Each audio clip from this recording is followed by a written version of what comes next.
Tiago capítulo 4, versículos 2 e 3. Eu vou ler na Nova Almeida atualizada. O texto diz assim: vocês cobiçam e nada têm, matam e sentem inveja, mas nada podem obter. Vivem a lutar e a fazer guerras. Nada têm porque não pedem. Pedem e não recebem, porque pedem mal, para esbanjarem em seus prazeres. Eu quero tomar essa declaração de Tiago e, a partir dela, desenvolver uma pergunta, ou na verdade, a preparação para uma resposta a uma pergunta importante. Pergunta que eu quero estabelecer como tema da minha mensagem hoje: por que orar? Falando em por que orar, vamos primeiro orar. Pai, muito obrigado por esse tempo de podermos ser expostos ao ensino da Tua Palavra. E nós te pedimos mais do que informação, mais do que orientação. Nós clamamos por luz, por revelação, por entendimento espiritual. Nós oramos por estímulo, nós oramos por despertamento. Nós oramos por aquele toque que acompanha a Tua Palavra, assim como aquela aplicação personalizada que só o Senhor pode produzir. E te damos glória e louvor, não só pela oportunidade de receber, mas também de corresponder com a Tua Palavra. Oramos em nome de Jesus, contando com a Tua graça e o agir do Teu Espírito Santo. Amém. Bom, esse texto que nós vamos tomar como ponto de partida, uma declaração que Tiago, inspirado pelo Espírito Santo, faz, destaca pessoas que almejam coisas que não alcançam. Então, ele começa no início do verso 2 dizendo: vocês cobiçam e nada têm. A ideia da cobiça, não fala apenas de um desejo errado, mas de um anseio que não é suprido, que não é alcançado. Na sequência, ele diz: matam e sentem inveja, mas nada podem obter. De novo, a ideia é não alcançar aquilo que se deseja. Depois ele volta a enfatizar: vivem a lutar e a fazer guerra. Mas dessa vez ele conclui: nada tem porque não pedem. Ou como dizem as traduções mais antigas: nada tendes porque não pedis. Basicamente ele está dizendo que a razão de não alcançarem aquilo que querem é porque tentaram isso apenas pelas formas, eu diria, não só naturais, mas carnais, e excluíram aquilo que eu chamaria de uma grande chave de acesso à manifestação de Deus e ao sobrenatural, que é a oração. Em primeiro lugar, ele fala de pessoas que não experimentam a intervenção divina porque não oram. Mas depois ele fala de um grupo que até ora, mas não recebe de Deus, porque apesar de pedir, que é a coisa certa para se receber de Deus, orar, eles fazem a coisa certa do jeito errado e não conseguem resultados. Ou seja, tanto por um motivo, não orar, como por outro, orar de forma errada, eles acabam não acessando a intervenção divina. Eu tive o privilégio de nascer e crescer no lar cristão, então desde que eu me entendo por gente, eu ouço sobre oração. Mas eu tive o privilégio de ouvir não apenas o aspecto teórico da oração, gente falando a respeito do que a Bíblia diz ou da experiência de outros. Eu tive o privilégio de ver a oração funcionando dentro de casa enquanto eu era criado. E nesse ambiente de oração, nós vimos manifestações do poder de Deus e do sobrenatural na nossa família, que sempre tiveram um impacto positivo na minha vida. Mas foi depois dos 15 anos, com a experiência do batismo no Espírito Santo, que eu comecei a me sentir irresistivelmente, provocado, atraído para um lugar de oração. E digo irresistivelmente porque quanto mais eu entendi o que era a dinâmica de operação do Espírito Santo, e quanto mais eu entendi que isso estava relacionado com a vida de oração, mais provocado eu me sentia. E por ser alguém que desde bem cedo começou a entender a importância pela própria escritura do sobrenatural, eu queria viver isso. Eu sou de uma época onde já foi popular na igreja o ditado: onde há muita oração, há muito poder. Uma clara referência ao poder de Deus. Mas onde há pouca oração, há pouco poder. Nem todo mundo concluía a terceira parte do ditado, que era óbvio: e onde não há oração, não há manifestação do poder de Deus. Então eu sempre soube que a oração é uma chave de acesso para o sobrenatural. E se eu e você queremos viver as intervenções de Deus, nós precisamos entender a importância de uma vida de oração. Me lembro que ainda garoto, procurei uma vez um homem de Deus, falei: ora comigo. Ele falou: oro. Mas pelo que você quer que eu ore? Falei para ele: eu gostaria de ter mais experiências com Deus. Ele falou: se você quer ter mais experiências com Deus, em vez de estar me pedindo para orar por você, você que deveria estar desenvolvendo uma vida de oração. Porque diz, é lá na sua vida de oração que você vai ter as experiências que você está querendo alcançar comigo orando por você. Eu fiquei um pouco ofendido, achei ele rude e mal disposto, né? Sem vontade de abençoar os outros. Mas de alguma forma, eu percebi, não completamente naquele momento, que aquele conselho estava carregado de toda a verdade que eu precisava. Se havia um lugar onde o sobrenatural seria acessado, era na minha vida de oração, e não apenas pedindo oração para os outros. Quando você lê o livro de Atos, a maior parte das experiências extraordinárias narradas tem um pano de fundo em comum, que é uma vida de oração. No dia de Pentecostes, o que é que aquele povo estava fazendo no cenáculo? Atos 1,14 diz que eles perseveravam unânimes em oração. Então a experiência da visitação do Espírito Santo em Atos 2 foi gerada naquele ambiente de oração. Em Atos capítulo 3 nós temos um milagre de um paralítico sendo levantado na porta formosa do templo. A Bíblia diz que Pedro e João iam como de costume à hora da oração. Naquele desenvolvimento de uma vida de oração, eles começam a ver sinais e prodígios. Em Atos no capítulo 4, a Bíblia fala dos discípulos novamente sendo cheios do Espírito Santo. Mas não só eles, a Bíblia diz o lugar onde estavam reunidos tremeu. Você consegue imaginar uma reunião dessa? Onde o prédio, o ambiente que nós estamos todo é chacoalhado com o poder de Deus. E a Bíblia diz que todos foram cheios do Espírito Santo. E você vai seguindo a narrativa bíblica. Um anjo de Deus aparece para Cornélio, Atos 10. O que Cornélio estava fazendo? Orando. O apóstolo Pedro tem uma visão no telhado, em paralelo ao que está acontecendo com Cornélio. O que é que Pedro estava fazendo em cima do telhado, enquanto preparava a comida? A Bíblia diz que Pedro subiu, né, ao eirado para orar. Quando você olha a visão que Ananias tem, e o Senhor aparece a ele, tem um contexto, não só Ananias, mas Paulo especificamente, está 3 dias trancado, sem comer nem beber, orando, né? E o Senhor se manifesta a Ananias dizendo, vai lá, impõe suas mãos sobre Paulo, e nós vemos uma experiência sendo provocada. O Senhor Jesus aparece para Paulo no templo. O que é que Paulo estava fazendo lá no templo? Piquenique? Não, estava orando. E você percebe que a oração é de fato uma porta para o sobrenatural, não apenas para experiências, mas também para vivermos, além das respostas às orações, um nível maior da manifestação do reino de Deus nessa terra. Mas a pergunta em cima da qual nós queremos trabalhar é por que orar? Por que a oração acaba se tornando essa porta de entrada para a manifestação do sobrenatural? E eu quero, antes de tentar trabalhar o conceito correto, eu quero trabalhar 2 questionamentos que eu particularmente me fiz muitas vezes e já vi muita gente, né, fazer o mesmo tipo de indagação e pergunta. Em primeiro lugar, eu quero trabalhar a ideia de que a oração não é meramente informativa. Ela não tem o propósito de comunicar a Deus uma necessidade. O Deus onisciente, que conhece tudo, o Deus presciente, que conhece as coisas antes de acontecerem, não precisa ser informado sobre um problema. Então, a oração não cumpre um papel de informar Deus sobre uma necessidade, uma vez que Ele já sabe de tudo.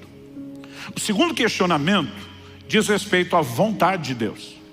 Muita gente me pergunta, mas Deus não faz o que quer, quando quer, como quer, do jeito que quer, uma vez que Ele é soberano? Eu digo para as pessoas, não confunda soberania com unilateralidade. Deus não age sozinho. Ele chama o tempo todo o homem para um lugar de interação. E Ele só faz isso porque Ele quis. Ele decidiu ser soberano do jeito dele. De vez em quando eu vejo gente dizendo que se Deus depende do homem para fazer alguma coisa, Ele não é soberano. Eu digo, se Ele precisar estar reduzido ao seu conceito de soberania, é que Ele não é soberano. Ele é soberano do jeito que Ele quer. Se Ele decidiu agir assim, se Ele decidiu revelar na sua palavra que as coisas funcionam assim, elas são assim, ponto final. Mas estritamente, quando você pensa, se Deus faz o que quer, como quer, do jeito que quer, então por que nós vamos orar? Ele já vai fazer o que faria, independente de eu orar. Ele não vai fazer nada porque eu orei. Então por que Ele me mandaria? Não apenas deixaria a porta aberta, mas me mandaria orar para que Ele faça o que Ele já ia fazer, independente da minha oração? Se nós não entendemos essas questões, provavelmente a nossa vida de oração não vai ser provocada ao nível de resposta que eu e você precisamos que ela seja. Então, há algumas verdades nas quais eu quero trabalhar, e eu vou mexer primeiro nesses 2 conceitos, para só depois responder por que orar. Então, uma das coisas que eu e você precisamos levar em consideração é que o reino de Deus, como um todo, suas verdades, seus princípios, não deveriam sofrer o que muitas vezes nós fazemos, que é uma leitura emocional. Um dia eu perguntei para alguém, por que é que você ora a Deus?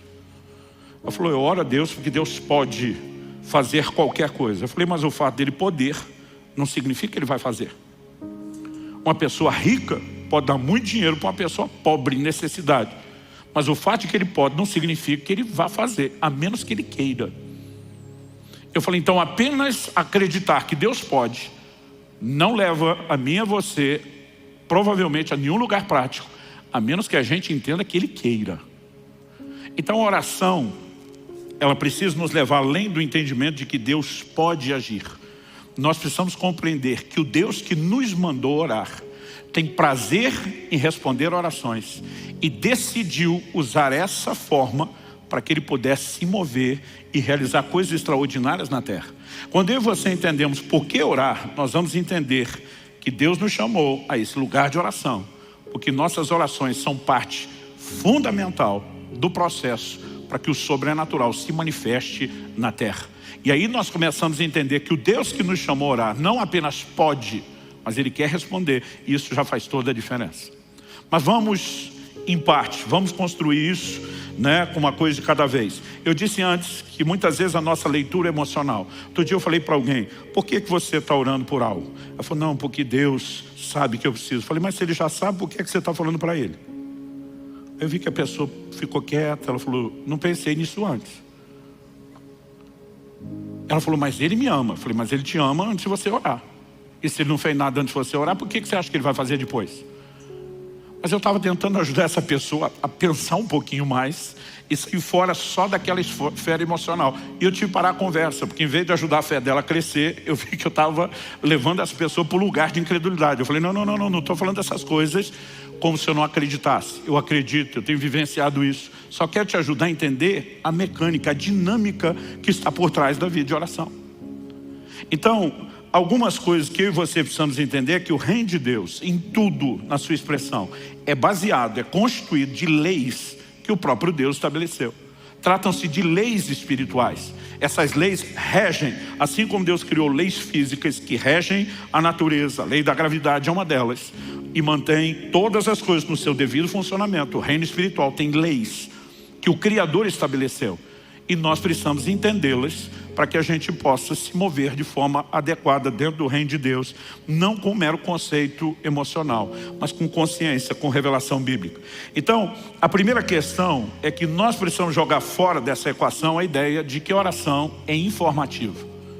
Eu lembro quando adolescente, vi um pastor pregando sobre oração e ele falou, você precisa argumentar com Deus a ponto de convencê-lo que você precisa de algo. Pensei, se eu tiver que convencer Deus, eu estou lascado. Falei, é uma disputa injusta. Ele já sabe o argumento que eu vou usar antes, você está preparado para tudo? Eu falei, quem que ganha uma discussão dessa? Quem que argumenta nesse nível?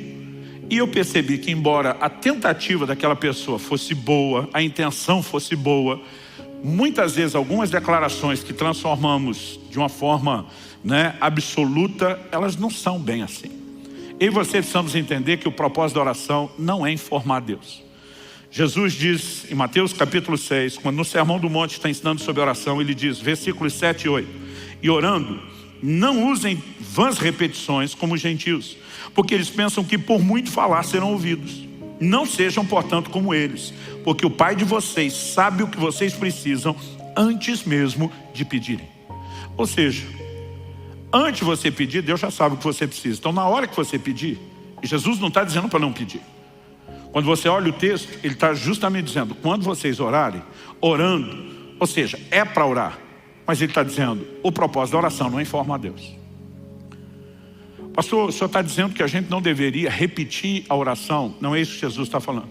Ele está dizendo que nós não devemos usar de vãs repetições. Em outras palavras, acredito que ele está falando que a oração não deve ser transformada numa fórmula, numa espécie de reza que é repetida e você ter o conceito errado de que vai vencer Deus na canseira. Alguns acham que por muito falar serão ouvidos. Já vi gente distorcer o que Jesus ensinou em Lucas 18. Quando ele conta uma parábola sobre uma viúva que é chamada de viúva importuna. Já vi gente dizendo, você tem que importunar Deus, incomodar Deus. E eu olho e digo, não foi isso que Jesus ensinou. Jesus fala de uma viúva que importunou um juiz iníquo. Esse juiz não é uma figura de Deus. Ele não reflete o caráter de Deus. Ele é um homem ímpio, sem valores. Ele não estava nem aí para fazer justiça para aquela mulher. Mas ele cedeu pela importunação, porque foi incomodado. O que Jesus está fazendo não é a comparação desse juiz com Deus, é um contraste. Assim como no outro momento, em Mateus 7, Jesus disse: se vocês são maus, sabem dar boas dádivas aos vossos filhos, quanto mais o Pai Celestial não dará coisas boas àqueles que pediram. Quando Jesus diz quanto mais, ele está dizendo: vocês são ruins, maus, já atende bem os filhos. Imagina Deus que é bom. Não é mera comparação, é um contraste, é um destaque. Ele está dizendo: Deus está em outro patamar. Em outras palavras, Jesus está dizendo: ele não vai ser vencido pela importunação. O que você precisa entender é que há nele uma disposição de te atender e de fazer algo em seu favor. Quantos estão entendendo? Jesus não está falando contra a insistência da oração. Lucas 18:1, antes de falar da viúva importuna, registra o seguinte: Jesus lhes contou uma parábola para mostrar que deviam orar sempre e nunca desanimar. Essa insistência na oração já mostra que o propósito da oração não é informativo. Por que eu vou orar uma segunda vez se eu já informei a Deus na primeira? Então, obviamente, não se trata de informação. Quando nós tiramos isso da equação, ressalta-se novamente a pergunta: então por que orar? A oração tem outro motivo, tem outra razão de ser. Ah, pastor, mas a Bíblia usa aquela expressão sobre lembrar a Deus. Esse é um texto que você vai ver muito, em especial no contexto do Velho Testamento. Por exemplo, Isaías 62, 6 e 7, o próprio Deus falando: sobre as tuas muralhas, ó Jerusalém, pus guardas que jamais se calarão, nem de dia nem de noite. Vocês que farão com que o Senhor se lembre, não descansem, nem deem a ele descanso, até que restabeleça Jerusalém e a ponha por objeto de louvor na terra. É uma palavra do próprio Deus. As traduções mais antigas dizem: sobre os teus muros, ó Jerusalém, pus atalaias, sentinelas. Aqui a Bíblia está falando são guardas sobre as muralhas. Qual o propósito desses vigias? Insistir noite e dia, fazer lembrado o Senhor até que ele restaurasse a sorte de Jerusalém. Por quê? Porque Deus tinha promessas. Essa expressão de fazer lembrado não significa que Deus tenha problema de memória, não significa que ele seja esquecido, não significa que ele seja distraído. Embora muitas vezes a Bíblia use o que na teologia nós chamamos de antropomorfismo. Essa palavra grande e complicada fala de Deus usando figuras que o homem necessita a fim de poder entender aquilo que ele não tem um outro paralelo para entender. Então, quando a Bíblia diz que os olhos do Senhor passam sobre a terra, não significa que os olhos dele necessariamente sejam como os meus e os seus. Quando a Bíblia fala da mão do Senhor, não significa que necessariamente Deus tem uma forma física humana como a nossa ou como a que Jesus assumiu. Também não estou negando isso, mas não significa que seja necessariamente assim. Muitas vezes essas palavras nos ajudam a entender paralelos espirituais para os quais não existiria uma outra forma de nos descreverem. Por exemplo, estava conversando essa semana no carro com a minha filha numa viagem. Eu falei: interessante a Bíblia dizer que no dia do tribunal, do juízo, vão se abrir os livros. Porque todo o registro de antigamente, quando essas verdades foram escritas, era feito na forma de livros. Eu falei para minha filha, particularmente, imagino que se esses textos fossem escritos hoje, talvez falaria de um outro formato de registro digital. Falei para minha filha: imagino passar-se-ão os vídeos. Quando falei isso, minha filha ficou preocupada. Falou: pai, se for no formato de vídeo, só a gente vê ou todo mundo vê a vida da gente? Eu falei: você tem algo a temer? Ela falou: não, mas seria uma coisa muito estranha, a gente assistir a vídeo de todo mundo. Ela falou: é gente mais. Eu falei: tempo é o que não vai faltar na internet, na eternidade, E ela olhou para mim e falou: você está falando sério? Eu falei: não, estamos brincando, especulando. A Bíblia só fala dos livros, mas isso não significa que seja uma declaração absoluta, que seja a única forma de registro.